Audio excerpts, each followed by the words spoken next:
இந்திரன் அனுமனை தனது வஜ்ராயுதத்தால் அடித்தார். அடியுண்ட அனுமன் இடது தாடை உடைபட்டு விழுந்தார். இறந்தது பேயாலவே கிடந்தார்.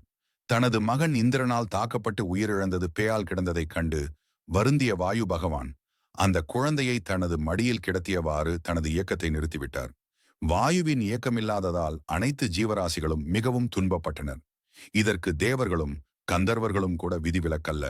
எனவே அனைவரும் பிரம்மாவிடம் சென்று முறையிட்டனர்.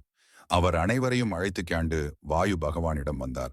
இறந்து கிடந்த குழந்தையைக் கண்டு பரிதாபமும் இரக்கமும் கியாண்ட பிரம்மா தனது கரத்தால் அதை தடவி கியாடுக்கவும் அனுமன் மீண்டு எழுந்தார். சூரியன் தனது ஒளியில் 100 பங்கை ஆஞ்சநேயருக்கு அருளினார்.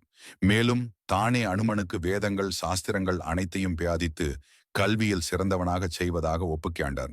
வருணன் காற்றாலேயா நீராலேயா அவருக்கு மரணம் ஏற்படாது என்றார்.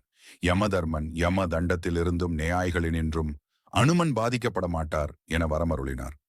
குபேரன் அனுமன் யுத்தத்தில் சேயார்வே அடைய மாட்டார் என்றார். சிவபெருமான் தனது அஸ்திரங்களினாலேயா தனது கரங்களினாலேயா மரணம் ஏற்படாது என்றார்.